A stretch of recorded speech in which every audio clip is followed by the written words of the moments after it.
All right, welcome to part two of systems, processes, and procedures. Part one, we did intro to processes. This, we're going to dive a little bit into the systems and procedures as well. First, we're going to start off with what you need to do when you first start documenting your processes, and that's explain to your employees why you're doing it.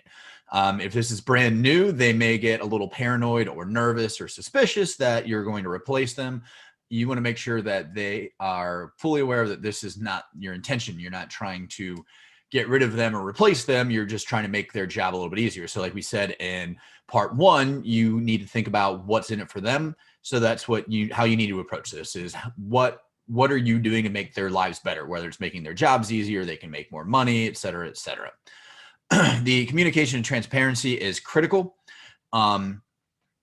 Again, because you need to get buy-in from them. Like they need to be a part of this process and they need to tell you what it is that they do so that you can improve upon that.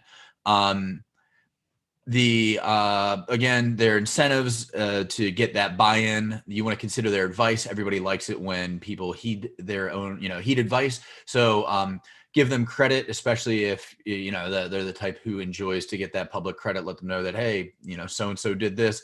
They did a really good job, and that's why everybody's job is easier right now.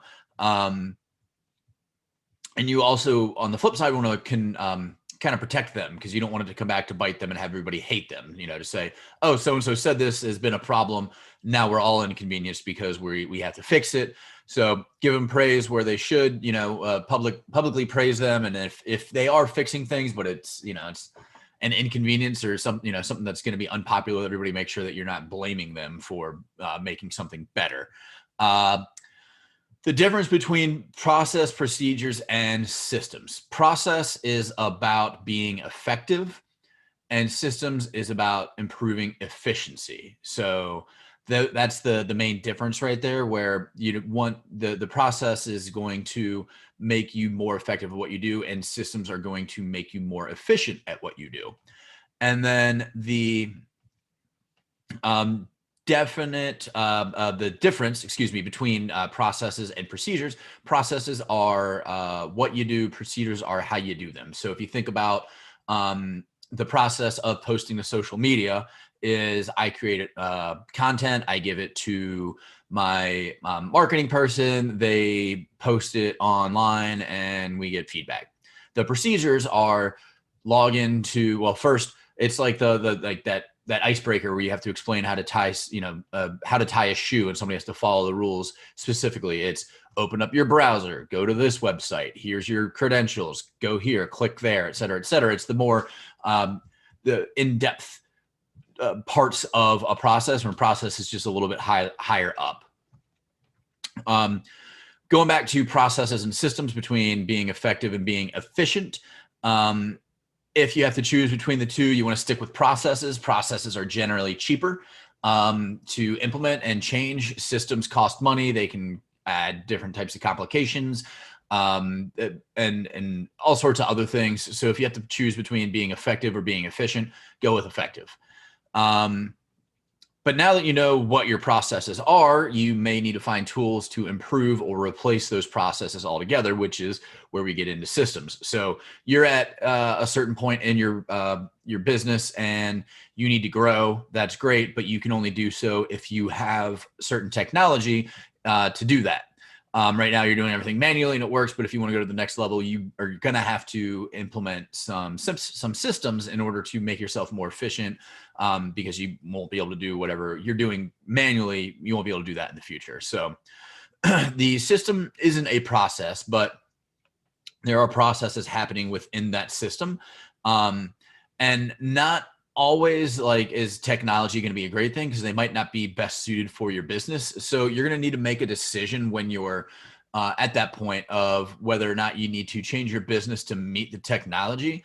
And for small businesses, this is probably going to be the most common scenario, because you're not going to have the money, the know-how, the pool, the wherewithal, whatever, to change the technology to fit your processes. So you're going to have to change your processes to fit the technology. And it doesn't always mean like it's a big change, but slight changes here and there. The other decision that you have is change the technology, but this is expensive, and it's doesn't always work out because there's no, like, there's not really a one size fits all. So a company creates a piece of technology, they pass it out, and they try and make it as uniform as possible so that as many businesses as they can, as many customers as they can get. But the one thing that you want to do is when you are implementing technology, and let's say you already have technology or you're implementing technology, make sure that you are taking advantage of all the features, because there's a lot of things in there. You may, for instance, get some sort of email client, like MailChimp, for example, to distribute emails for you. That's great. Once a week you distribute a blog, and it's automated through MailChimp. That's awesome. But there's a lot of tools that within MailChimp that people don't utilize because they're not even bothering to experiment or test out or whatever. It's solving one problem. They're paying for 10% of the possibilities that MailChimp could potentially offer. So remember to consider that when you're buying technology, or if you're upgrading technology, you get a lot of cool stuff. A lot of times when you upgrade, so look into that. The other option is going to be a combination of the two. So you could, in theory, get a piece of technology, tweak it a bit, and then adjust your processes to kind of meet it halfway, meet it in the middle somewhere. So those are just a couple of things that you want to think about when it comes to systems, processes, and procedures. Up next, we're going to talk about managing systems and choosing the best system for your business.